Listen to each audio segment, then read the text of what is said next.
Polda Jawa Barat kembali melakukan pemeriksaan kepada Peggy Setiawan siang hari ini. Namun, undangan pemeriksaan yang dikirimkan hanya melalui pesan singkat membuat kuasa hukum menilai pemeriksaan ini terlalu mendadak.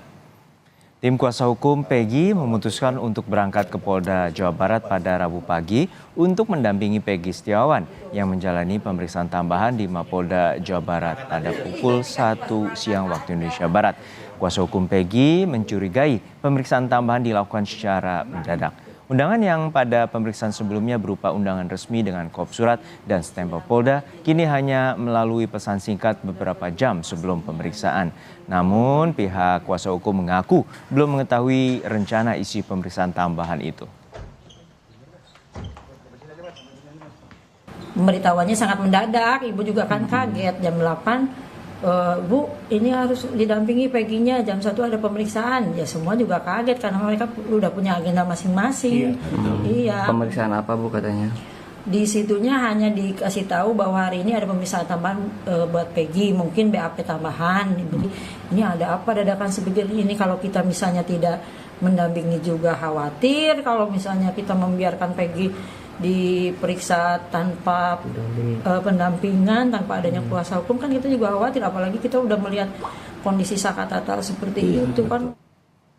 Lalu bagaimana kelanjutan pemeriksaan terhadap Peggy Setiawan dan juga perkembangan kasus pembunuhan Vina dan Eki? Kita tanyakan langsung pada jurnalis Kompas TV Ninda Destiani di Mapolda Jawa Barat dan Muhammad Syahri Ramdan dari Mapolres Cirebon, Jawa Barat. Namun kita sapa terlebih dahulu rekan Ninda Destiani. Ninda, hingga saat ini seperti apa rencana tes pemeriksaan poligraf atau tes deteksi kebohongan terhadap tersangka Peggy Setiawan dan kapan tes akan dilakukan? Iya, selamat siang Juro dan juga saudara. Memang betul ini hasil yang disampaikan setelah kami melakukan interview bersama salah satu kuasa hukum dari pihak Peggy Setiawan. Kemarin sempat menyampaikan bahwa setelah dilakukan pemeriksaan psikologis terhadap Peggy Setiawan selama 2 hari berturut-turut, Sabtu dan Minggu kemarin, ini tentu dari penyidik Polda Jawa Barat ini justru akan melakukan pemeriksaan tambahan terhadap tersangka Peggy Setiawan, yang dimana ini sempat disampaikan bahwa rencananya pada hari ini pukul 9 begitu. Namun setelah kami tadi konfirmasi lebih lanjut kepada pihak kuasa hukum sendiri bahwa hingga siang hari ini justru pihaknya ini masih belum mendapatkan undangan secara resmi terkait pemeriksaan psikologis tambahan yakni poligraf terhadap Peggy Setiawan. Di mana ini sempat disampaikan oleh kuasa hukum Tony RM, disebutkan bahwa nantinya pemeriksaan psikologis atau poligraf terhadap Peggy Setiawan ini sebagai bentuk upaya dari pihak penyidik untuk menguji bahwasannya apakah jawaban dari Peggy Setiawan ini fakta atau tidak, benar atau tidak, ataupun konsisten atau tidak ya. Dan nantinya ini akan dilakukan, akan dikumpulkan untuk sebagai bukti. Namun hingga siang hari ini kami masih belum melihat adanya kegiatan pemeriksaan maupun kehadiran dari sosok Peggy Setiawan. Jadi kami masih belum melihat adanya pemeriksaan psikologis terhadap, maksud kami pemeriksaan tes poligraf ini terhadap Peggy Setiawan ya, Juno dan juga saudara.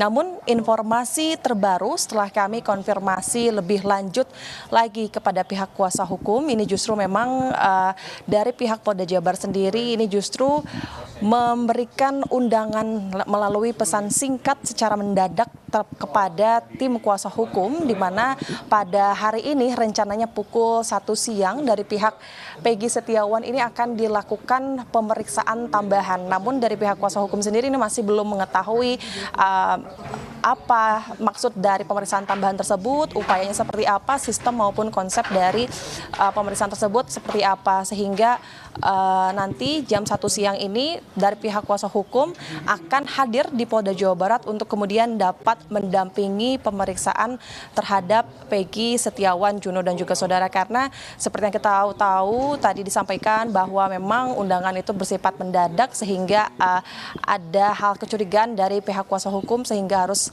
didampingi kepada pemeriksaan Peggy Setiawan. Demikian, Juno. Ya Ninda, untuk saat ini Peggy Setiawan juga telah menjalani tes psikologi dan juga ayah dari Peggy turut menjalani tes tersebut. Lalu apa saja terkait dengan hasil dan apakah telah disampaikan oleh pihak penyidik atau pihak kepolisian dari Polda Jawa Barat? Iya, betul Juno dan juga saudara. Kemarin Sabtu dan Minggu ini lalu dari pihak Pegi Setiawan sempat dilakukan pemeriksaan psikologis selama 2 hari berturut-turut, yang kemudian hal ini sebagai upaya dari pihak penyidik untuk dapat lebih berhati-hati, begitu yang disampaikan, agar tidak ada salah duga begitu. Kemudian setelah itu turut dari ayah Pegi Setiawan ini juga turut diperiksa oleh tim penyidik untuk kemudian diperiksa psikologis forensik, di mana ayah Pegi ini diperiksa kurang lebih selama 8 jam dan juga diberikan pertanyaan kurang lebih 12 pertanyaan, dan memang hal ini juga disampaikan nantinya sebagai alat bukti dari penyidik untuk nanti dapat dilimpahkan ke pengadilan.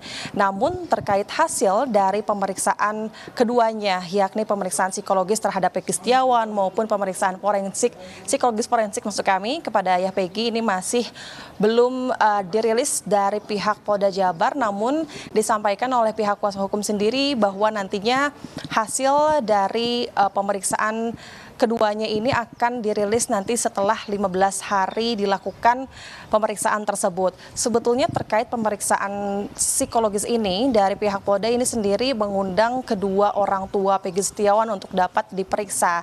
Namun sejauh ini yang baru saja melakukan tes psikologi ini hanya dari pihak Pegi Setiawan, begitu juga dengan ayahnya. Namun dari pihak ibu Pegi Setiawan ini justru hingga saat ini masih belum melakukan tes psikologi tersebut, karena memang disampaikan oleh pihak kuasa hukum bahwa pihaknya ini menyebut bahwa yang pertama memang kondisi ibu dari Pegi ini sedang tidak baik-baik saja, yang kemudian juga menyebut bahwa hal ini tidak ada relevansinya dengan tes psikologi, yang bahwa mengingat juga bahwa ibu Pegi ini juga tidak terlibat dalam kejadian pada malam hari itu, sehingga sejauh ini masih Pegi Setiawan dan ayah dari Pegi Setiawan. Nanti kami akan cari informasi lebih lanjut terkait hasil ataupun rencana siang hari untuk pemeriksaan terhadap Pegi Setiawan. Juno. Terima kasih rekan Ninda Destiani dari Mapolda Jawa Barat. Lalu kita akan ke Mapolres Cirebon Jawa Barat. Sudah ada rekan Muhammad Syahri Romdon. Muhammad, hingga saat ini kuasa hukum Pegi telah mengajukan pra peradilan ke Pengadilan Negeri Bandung. Lalu kapan persidangan ini akan dimulai? Ya, baik Juno dan juga saudara, selamat siang. Terkait pra peradilan yang telah diajukan oleh tim gabungan dari kuasa hukum Pegi diberikan kepada Pengadilan Negeri Kota Bandung pada kemarin sore. Mereka memberikan berkas-berkas pra peradilan tersebut lengkap dengan beberapa bukti-bukti yang kuasa hukum miliki.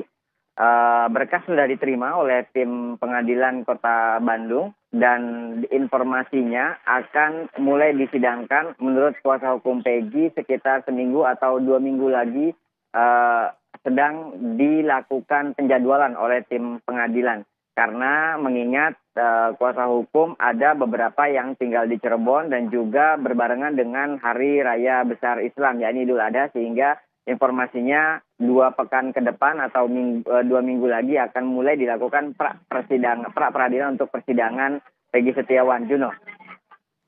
Ya, untuk saat ini keluarga Pegi sempat keberatan dengan tes psikologi yang dimintai penyidik pada ibu Pegi. Lalu keluarga juga meminta agar AEP atau saksi yang berada di TKP pada 8 tahun silam dan saksi lainnya yang mengaku dan mengetahui terkait dengan pembunuhan tersebut, lalu apakah akan diperiksa ulang oleh pihak kepolisian? Sampai saat ini tim kuasa hukum masih belum mendapatkan informasi jawaban dari penyidik Polda Jawa Barat yang terus menangani kasus pengungkapan pembunuh Vina dan juga Eki.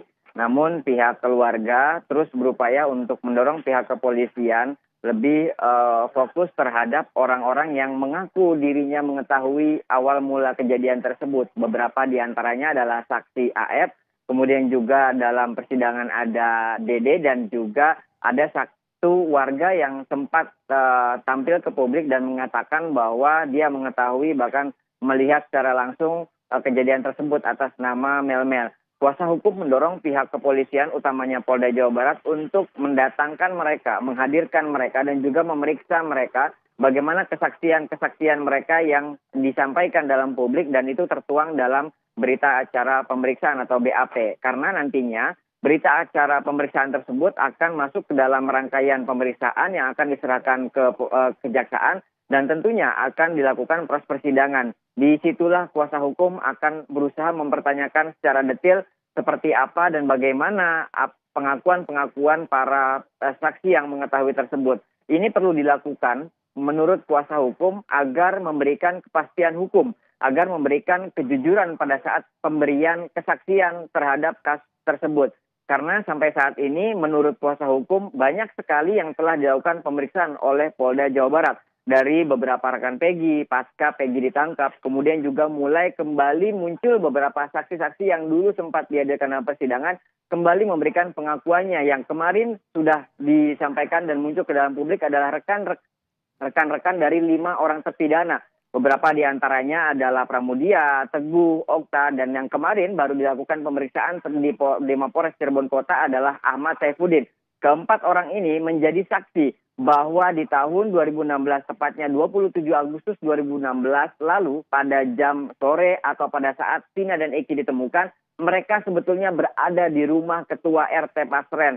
Sehingga akhirnya mereka memberikan kesaksian ini pada saat ini dengan nyaman, dengan aman, dan dengan sebenar-benarnya. Karena satu hal yang perlu ingin mereka tekankan dalam pemberian kesaksian saat ini adalah pada tahun 2016 lalu mereka terpaksa memberikan kesaksian tidak sedang bersama 5 terpidana karena berada di bawah tekanan beberapa pihak. Sehingga akhirnya mereka tidak dapat memberikan kesaksian yang sebenar-benarnya baik pada saat DAP ataupun persidangan berlangsung di Pengadilan Negeri Kota Cirebon 2016 atau 2017 lalu. Juno. Baik, kita nantikan bagaimana pengusutan tuntas dan pengungkapan dugaan kejanggalan yang terkait dengan pembunuhan Vina dan Eki 8 tahun silam. Terima kasih jurnalis Kompas TV Muhammad Syahri Ramdan dari Cirebon, Jawa Barat, dan sebelumnya rekan Ninda Destiani dari Mapolda Jawa Barat.